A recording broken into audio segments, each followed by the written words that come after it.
Students अब इंतजार की घड़ी खत्म हुई और हम पढ़ेंगे nutrition in human beings, digestive system in humans, की हमारी बॉडी में डाइजेस्टिव सिस्टम कैसे काम करता है स्टूडेंट्स। तो देखिए स्टूडेंट्स, जैसे कि मैंने यहां पे बनाया है स्टूडेंट्स, तो स्टूडेंट्स अब देखें हमारी जो बॉडी है उसमें बहुत सारे ऑर्गन्स होते हैं। लीवर होता है, हार्ट होता है, लंग्स होता है, स्टमक होता है, आई है, नोज है, ईयर्स है, टीथ है, बहुत सारे ऑर्गन्स है। लेकिन क्या लगता है आपको, सारे ऑर्गन्स जो है क्या वो डाइजेस्टिव सिस्टम में पार्टिसिपेट करते हैं? नहीं स्टूडेंट्स, कुछ ऑर्गन्स करते हैं और कुछ नहीं करते हैं। जैसे आई है, उसका डाइजेस्टिव सिस्टम से कोई लेना देना नहीं है स्टूडेंट्स, राइट। तो सबसे पहले हम यहां पे क्या करेंगे, वैसे ऑर्गन्स को थोड़ा देखेंगे जिनका डाइजेस्टिव सिस्टम में बहुत इंपॉर्टेंट रोल है स्टूडेंट्स। तो लेट्स सी दैट। सबसे पहला जो ऑर्गन है वो है माउथ स्टूडेंट्स। ऑब्वियसली फूड को सबसे पहले हम माउथ में डालते हैं, तो that is the first organ that contributes to digestive system. उसको स्टूडेंट्स बकल कैविटी भी बोलते हैं। फिर आप देख सकते हो कि माउथ से एक पाइप लाइक स्ट्रक्चर नीचे की तरफ जाता है स्टूडेंट्स, उसको फूड पाइप या ओएसोफेगस बोलते हैं। You have to focus on the spelling students, वहां पे बहुत गलती होती है, राइट। फिर आप देख सकते हो कि इस पाइप से एक दूसरा ऑर्गन अटैच्ड है, and this is a very important organ. इसके बारे में तो आपने बहुत सुना है, दिस इज स्टमक, और ये जे शेप का होता है स्टूडेंट्स, ठीक। फिर ये जो स्टमक है वो इस कॉइल टाइप स्ट्रक्चर से कनेक्टेड होता है, जो आपको यहां पे दिख रहा है, उसका नाम होता है स्टूडेंट्स स्मॉल इंटेस्टाइन। फिर ये जो स्मॉल इंटेस्टाइन है वो इस बड़े से स्ट्रक्चर से कनेक्टेड होता है, जिसको बोलते हैं लार्ज इंटेस्टाइन। फिर स्टूडेंट्स वो जो है वो इस स्ट्रक्चर से कनेक्टेड है यहां पे, जिसको रेक्टम बोलते हैं स्टूडेंट्स।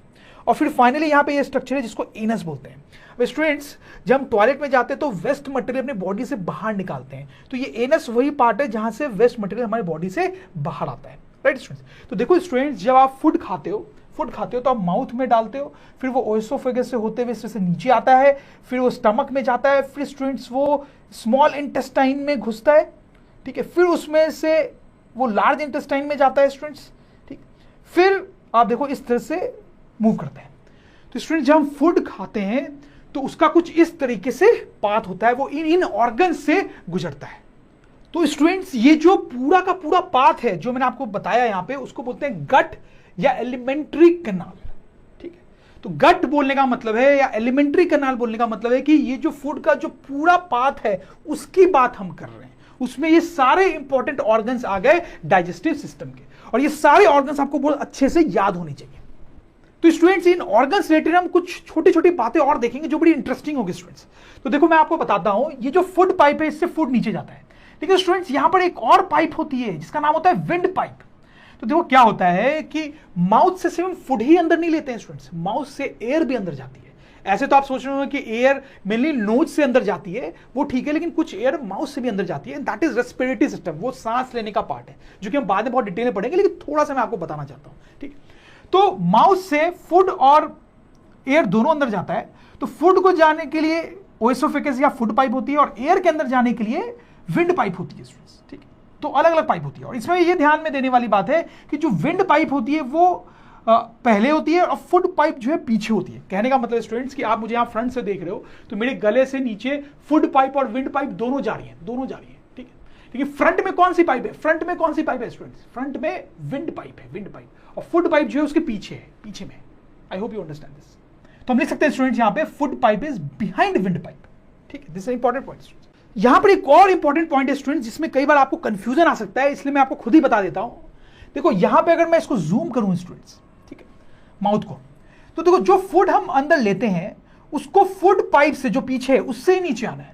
तो there has to be mechanism कि वो विंड पाइप में ना चल जाए, राइट। फूड को फूड पाइप पे जाना है, विंड पाइप में नहीं जाना है, तो ऐसा कैसे होगा स्टूडेंट्स? तो देखो यहां पर क्या होता है स्टूडेंट्स, आप देखो ये फ्लैप टाइप स्ट्रक्चर होता है विंड पाइप के ऊपर, उसको बोलते हैं इपिग्लॉटिस।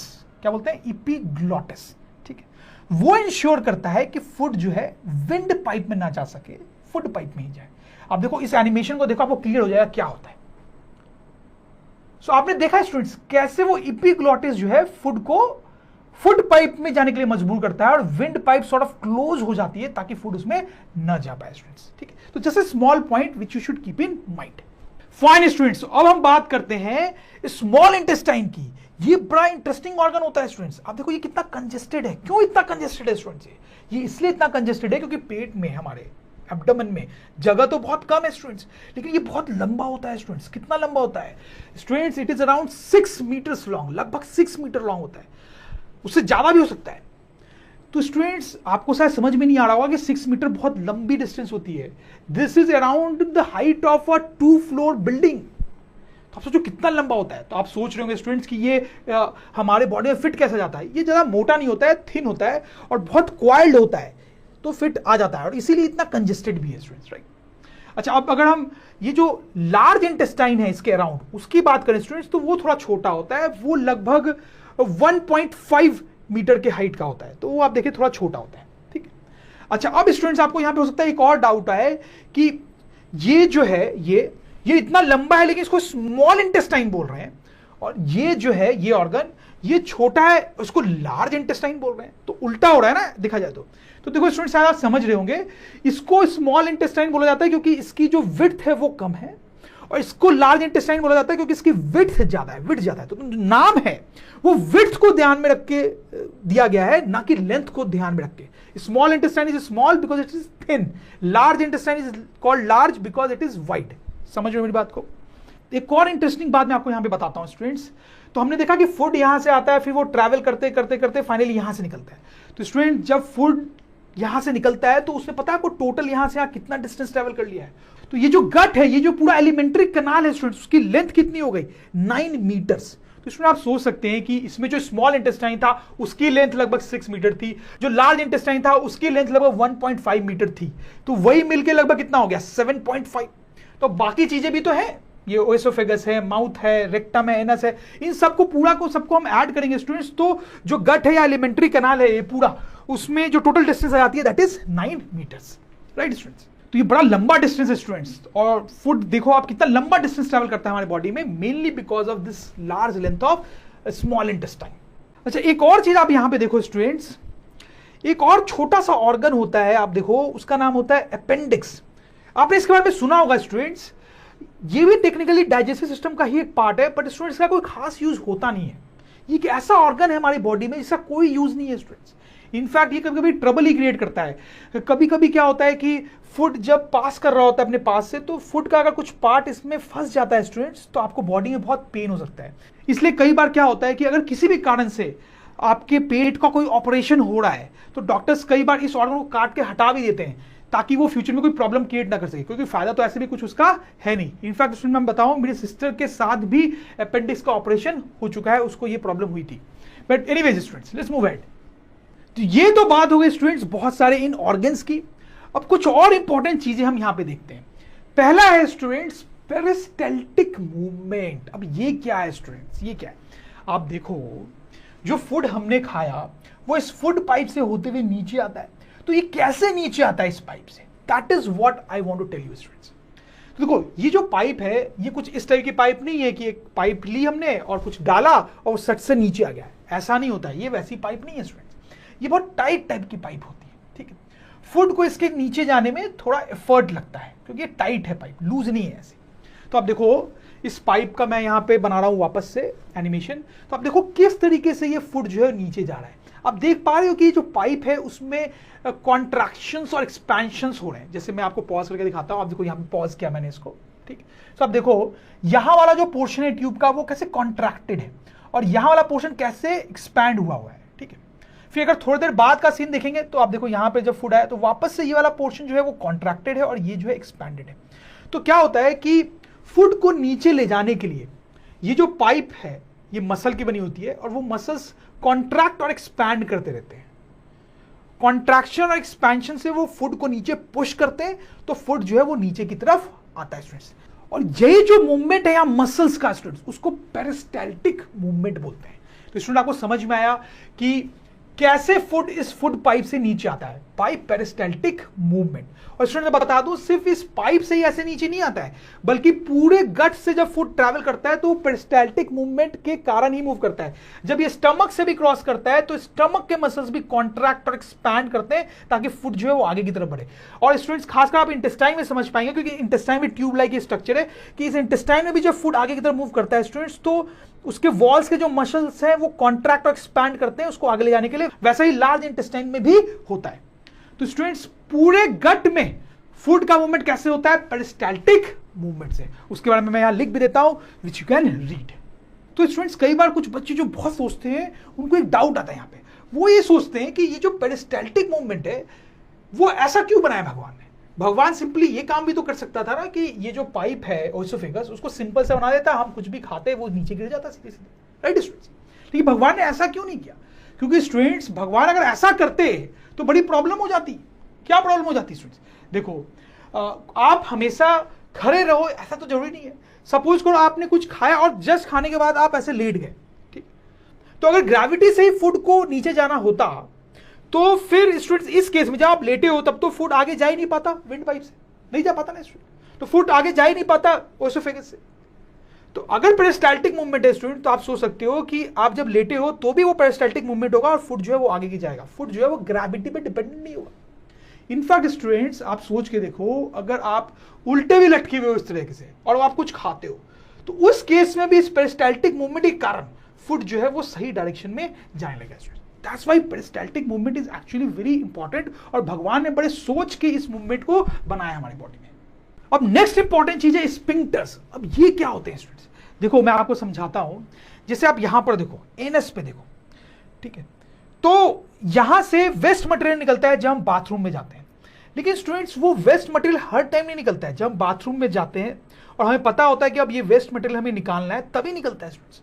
तो क्या होता है आप समझो बात को, स्पिंक्टर जो है वो रिंग टाइप सर्कुलर स्ट्रक्चर्स होते हैं, ठीक है। जैसे यहां पे एक स्पिंक्टर होता है, एनएस के एंड में एक रिंग टाइप सर्कुलर स्ट्रक्चर होता है, ठीक है। वो नॉर्मली क्लोज्ड रहता है स्टूडेंट्स, नॉर्मली क्लोज रहता है।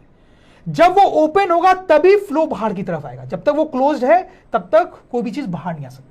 तो आप इसको समझ रहे हैं, इसका बड़ा इंपॉर्टेंट रोल है, क्योंकि अगर ये नहीं होता तो हर टाइम हम एक्सक्रीट करते रहते हैं, ठीक, कितनी गंदगी फैलती है स्टूडेंट्स, राइट। तो जनरली वो बंद रहता है, यहाँ पे स्पिंक्टर एक वो बंद रहता है। जब हम बाथरूम में जाते हैं तभी वो खुलता है और चीजें बाहर निकलती है स्टूडेंट्स, आप समझ लो। तो इस टाइप के स्पिंक्टर्स जो है पूरे गट में बहुत जगह पे होते हैं। जैसे ये स्टमक है स्टूडेंट्स, ठीक है, तो स्टमक के एंड पे भी एक स्पिंक्टर होता है। यहां पर जब फूड आता है स्टूडेंट्स, फूड पाइप से होते हुए फूड आता है तो यहां पे 3-4 घंटे तक रहता है और उसके साथ क्या क्या होता है वो हम देखेंगे, बट काफी देर तक रहता है। तो यहां पे स्पिंक्टर का रोल क्या है, वो बंद रहेगा ताकि फूड आगे ना निकल जाए। जब यहां पे 3-4 घंटे हो जाएंगे, जो भी फूड के साथ होना था वो हो गया है, तभी ये स्पिंक्टर यहां पे खुलता है और फूड जो है वो आगे की तरफ मूव करके स्मॉल इंटेस्टाइन में जा पाता है, ठीक है। तो ऐसे पूरे गट लाइने में कई जगह पे होता है। जैसे स्टमक के बिगनिंग में भी स्पिंक्टर होता है। तो आपको समझ में आया स्टूडेंट्स? तो हम स्पिंक्टर के बारे में लिख भी लेंगे और आपको समझ में आ गया वो क्या उनका इंपॉर्टेंट रोल है। तो बच्चों ये तो बात हो गई कुछ बेसिक ऑर्गन्स की जो डाइजेस्टिव सिस्टम में पार्ट लेते हैं, बट इसके अलावा भी कुछ ऑर्गन्स होते हैं जो इंपॉर्टेंट रोल प्ले करते हैं स्टूडेंट्स। मैंने आपको एंजाइम्स के बारे में बताया था ना स्टूडेंट्स। तो हमारे बॉडी में कई सारे ग्लैंड्स होते हैं जो एंजाइम्स सिक्रीट करते हैं, तो वही हम पढ़ेंगे, ग्लैंड्स ऑफ डाइजेस्टिव सिस्टम। तो स्टूडेंट जो सबसे पहला ग्लैंड होता है जिसके बारे में आपको बताने वाला हूं उसका नाम है सैलिवरी ग्लैंड। सैलिवरी ग्लैंड्स कहां होते हैं स्टूडेंट्स? ये तो स्टूडेंट्स देखो, ये जो माउथ वाला पोर्शन है इसको जूम करते हैं स्टूडेंट्स, राइट। अब देखो यहां पर जो 3 नए स्ट्रक्चर आए ना स्टूडेंट्स, वो सैलिवरी ग्लैंड्स हैं। तो पहले तो आप समझ लें कि सैलिवरी ग्लैंड्स जो है वो कोई एक ग्लैंड नहीं है, that is group of glands which are present in your mouth. दिख रहा है आपको स्टूडेंट्स? जैसे आप देखो ये जो ग्लैंड है वो यहां है, यहां है, यहां है, यहां, ठीक है, आपको समझ में आ रहा होगा, ठीक है, यहां पर है। एक ग्लैंड आपको माउथ के पीछे भी दिख रहा होगा, मुंह की जो कैविटी है उसके पीछे। अच्छा, अब ये जो सैलिवरी ग्लैंड्स है ये क्या करते हैं स्टूडेंट्स? ये सैलिवा सिक्रीट करते हैं, सिक्रीट सैलिवा। सैलिवा क्या होता है स्टूडेंट्स? ये आपको पता है, आपको अपने माउथ में वाटर जैसा एक सब्सटेंस फील होता होगा, तो मुझे अभी भी फील हो रहा है, तो मैं फील कर रहा हूं, आप भी फील कर सकते हो। तो वो जो सैलिवा है वो ये सैलिवरी ग्लैंड्स द्वारा सिक्रीट होता है। और इस सैलिवा में एक बड़ा इंपॉर्टेंट एंजाइम होता है। कौन सा इंपॉर्टेंट एंजाइम होता है? उसका नाम है सैलिवरी एमाइलेज। ये नाम आपको याद होना चाहिए स्टूडेंट्स। अब ये जो सैलिवरी एमाइलेज है ये क्या काम करता है एग्जैक्टली वो हम थोड़े बाद में देखेंगे। और स्टूडेंट देखते हैं दूसरा इंपॉर्टेंट ग्लैंड। तो दूसरा इंपॉर्टेंट ग्लैंड जो है वो बड़ा इंपॉर्टेंट स्टूडेंट्स का नाम आपने सुना ही होगा, लीवर। तो लीवर एज सच बॉडी का एक बड़ा इंपॉर्टेंट ऑर्गन होता है। आप देखो यहां पर होता है, स्टमक के बगल में होता है, काफी बड़े साइज का होता है स्टूडेंट्स।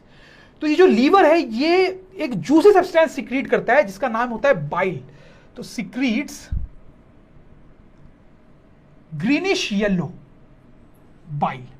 तो ये जूसी सब्सटेंस सीक्रेट करता है जो ग्रीनिश येलो कलर का है और उसका नाम क्या है स्टूडेंट्स? बाइल। अब यहां पे इंपॉर्टेंट चीज ये है स्टूडेंट्स कि एक और ऑर्गन है यहां पे जो हम देखेंगे। अब देखो ये वाला ऑर्गन, इसको गैल ब्लैडर बोलते हैं। क्या बोलते हैं स्टूडेंट्स? गैल ब्लैडर। तो लीवर जो बाइल सीक्रेट करता है वो टेम्परेली कुछ देर के लिए इस गैल ब्लैडर में स्टोर रहता है, और जब उसकी जरूरत होती है तो आप देखो एक पतली सी डक्ट टाइप चीज आपको दिख रही है, उसको बोलते हैं बाइल डक्ट। तो लीवर का जो बाइल है, जो लीवर ने सीक्रेट किया, वो गैल ब्लैडर में स्टोर रहेगा। जब उसकी जरूरत है तो वो बाइल डक्ट से होता हुआ स्मॉल इंटेस्टाइन में चला जाता है स्टूडेंट्स। समझ में आ रही है बात? और ये भी ध्यान रखना है कि ये बाइल कहां जाता है स्टूडेंट्स? स्मॉल इंटेस्टाइन में। कुछ बच्चे कंफ्यूज हो जाते हैं, उनको लगता है कि स्टमक के बगल में है तो इसका जो सीक्रेशन है वो स्टमक में आता हुआ है। ऐसा नहीं है, राइट स्टूडेंट्स? देखो मैं इसको लिख भी देता हूं यहां पे। तो ये आपको लीवर समझ में आ गया स्टूडेंट्स, राइट? अब बात करते हैं स्टूडेंट्स तीसरे इंपॉर्टेंट ग्लैंड की, जिसका नाम है स्टूडेंट्स पैंक्रियाज। तो ये भी बड़ा इंपॉर्टेंट ग्लैंड होता है। ये कहां पे लोकेट होता है? आप देखिए यहां पर स्टूडेंट्स, आपको ठीक से दिखाई नहीं दे रहा होगा क्योंकि वो स्टमक के पीछे होता है, बिहाइंड स्टमक होता है, ठीक है? स्टमक के लोअर पार्ट में उसके पीछे। अगर मैं इस पूरे मॉडल को घुमाऊं स्टूडेंट्स तो आप पीछे से देख पा रहे हैं स्टूडेंट्स, अब आपको पैंक्रियाज दिख रहा होगा स्टूडेंट्स, राइट? तो स्टमक के पीछे होता है, राइट? तो लिख लेंगे यहां पे बिहाइंड स्टमक। अब ये जो पैनक्रियाज है स्टूडेंट्स, ये एक जूस सीक्रेट करता है और जूस में 3 एंजाइम्स होते हैं स्टूडेंट्स। क्या नाम होते हैं उसके? Pancreatic amylase, trypsin, lipase. ये तीनों बड़े इंपॉर्टेंट एंजाइम्स हैं। ये क्या रोल होता है इनका वो हम आगे जाके देखेंगे स्टूडेंट्स। और ये जो जूस है पैनक्रियाज का, वो भी कहां जाता है स्टूडेंट्स? वो भी स्मॉल इंटेस्टाइन में ही जाता है, स्टमक में नहीं जाता है, स्मॉल इंटेस्टाइन में जाता है। तो स्टूडेंट्स यहां पे मैंने आपको 3 बड़े इंपॉर्टेंट ऑर्गन्स के बारे में बताया जो कि डाइजेस्टिव सिस्टम में बड़ा इंपॉर्टेंट रोल प्ले करते हैं। सैलिवरी ग्लैंड्स, ये कहां पे होता है स्टूडेंट्स? माउथ में। लीवर, ये कहां है? स्टमक के बगल में। पैनक्रियाज, ये कहां पे? स्टमक के पीछे, राइट स्टूडेंट्स? तो इसी के साथ स्टूडेंट्स हमने सारे ऑर्गन्स देख लिए जो डाइजेस्टिव सिस्टम में रोल प्ले करते हैं। तो एक छोटा सा एक्सरसाइज करना बनता है स्टूडेंट्स। तो आप देखें इस फोटोग्राफ को, देखें इसमें डिफरेंट ऑर्गन्स को नंबर किया गया है, राइट? तो मैं आपसे रिक्वेस्ट करूंगा कि आप वीडियो को पॉज करें और वो कौन कौन से ऑर्गन्स हैं उनको आइडेंटिफाई करें students. I am sure students आपने ऐसा किया होगा। अब मैं आपको आंसर बता देता हूं ताकि आप अपना चेक कर सकें आंसर।